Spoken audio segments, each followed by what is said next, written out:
Just a few minutes ago, the sky over Israel lit up again. Sirens screaming across multiple cities, people running for shelters, phones buzzing with emergency alerts, and then streaks of fire cutting through the darkness, missiles, dozens of them. For a moment, the entire world seemed to hold its breath, because what just happened might be the beginning of something far bigger than anyone expected. When I first saw the reports coming in, I honestly thought it was just another update in the ongoing tension between Iran and Israel. But then the videos started appearing online, bright flashes in the night sky, interceptors exploding mid-air, people filming from balconies as the horizon lit up like a battlefield. And suddenly it became clear. This wasn't just another warning shot. Iran had launched a new missile barrage toward Israel.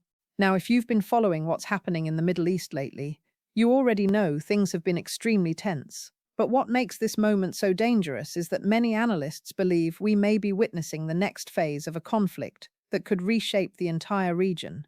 And what shocked military experts the most tonight wasn't just the attack itself. It was the weapon Iran reportedly used, because according to early reports, some of the missiles fired in this latest barrage may include long-range ballistic systems capable of traveling nearly 2,000 kilometers. Think about that for a second. 2,000 kilometers. That means these missiles can reach almost anywhere in Israel within minutes. And the terrifying part is that many of these systems are designed to launch quickly, with very little warning, which brings us to the question everyone around the world is asking right now. Why now? To understand that, we have to step back for a moment and look at the road that led us here. For years, Iran and Israel have been locked in what many experts call a shadow war. It wasn't always visible to the public, but behind the scenes it involved cyber attacks, covert operations, proxy conflicts, and occasional airstrikes. Both countries viewed each other as a major threat. Israel has long warned that Iran's growing missile capabilities and regional influence could destabilize the Middle East. Iran, on the other hand, has repeatedly accused Israel of carrying out sabotage and attacks inside its territory.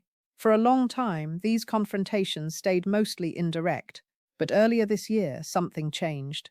Tensions exploded into open conflict after a series of strikes that targeted key military and strategic locations.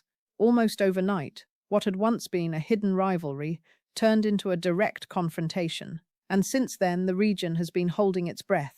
Because once missiles start flying between two powerful rivals like this, things can escalate very quickly. That brings us back to tonight. Imagine this scene. It's late evening in several Israeli cities. People are going about their normal routines. Restaurants are open. Families are at home. Traffic is moving through the streets. And then suddenly, sirens. Those unmistakable air raid sirens that people in the region have learned to recognize instantly. Within seconds, phones start buzzing with emergency alerts. Parents grab their children. People rush toward shelters. And then they look up, bright streaks racing across the sky. Israel's air defense systems immediately activate. Interceptors launch upward, trying to destroy the incoming missiles before they reach their targets. Explosions flash high above the cities as defensive rockets collide with the incoming threats. To someone watching from the ground, it must look surreal, like a silent war unfolding in the sky. Videos captured by residents quickly begin spreading across social media. Some show glowing trails zigzagging through the darkness. Others show flashes as interceptors detonate in mid-air. Within minutes, the internet explodes. Clips from the attacks begin trending across platforms. News outlets scramble to confirm what exactly has happened. Analysts appear on television, trying to piece together the situation in real time. And across the world, millions of people are suddenly asking the same question. How far will this go? Because this isn't just a local conflict.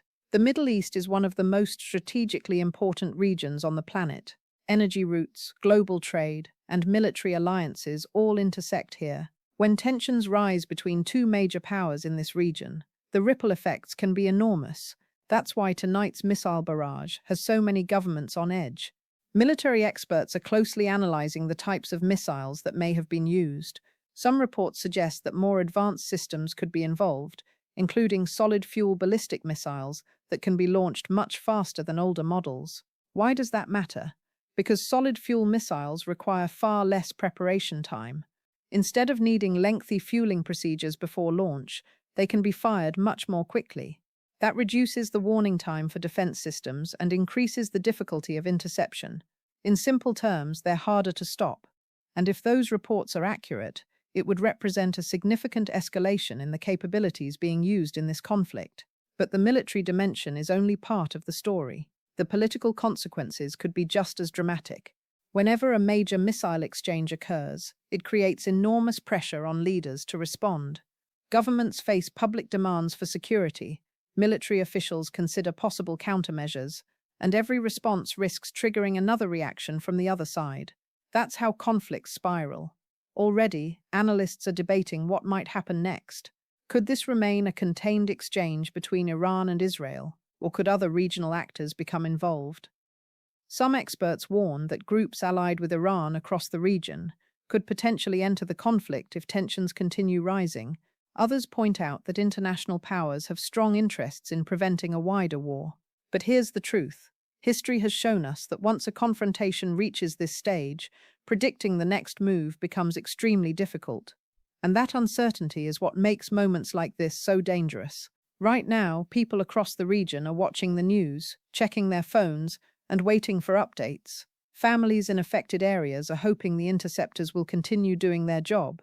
Governments around the world are monitoring the situation closely, and analysts are trying to determine whether tonight's missile barrage was meant as a warning or the beginning of something much larger. Because in conflicts like this, perception matters almost as much as reality. If one side believes it must respond forcefully to maintain deterrence, the cycle can continue. Missile launches lead to retaliation. Retaliation leads to escalation, and escalation can lead to war. But there is another possibility. Sometimes moments of extreme tension also create pressure for diplomacy. International mediators often step in behind the scenes, attempting to prevent further violence. Whether that happens here remains to be seen. What we do know is this. Tonight's events have reminded the world how fragile stability in the Middle East can be. A single missile launch can trigger alarms across an entire country. A single strike can spark global headlines. And a single decision by leaders on either side could shape the future of the region for years to come. For the people living there, these are not just headlines. They're moments that determine whether families sleep peacefully or rush into shelters, whether cities remain calm or brace for another siren. And as the world watches the latest developments unfold, one thing is certain: the next move by either side could change everything. So the big question now is simple. Will this latest missile barrage push the region closer to a wider conflict, or will it become the moment when the world finally realizes how urgent it is to step back from the brink? Only time will tell. But one thing is clear. Tonight, the world was reminded just how quickly the balance between peace and conflict can shift, and why moments like this matter far beyond the borders of any single country. If you want to stay updated on stories like this and understand what's really happening behind the headlines, make sure you stay tuned, because in times like these, understanding the bigger picture has never been more important.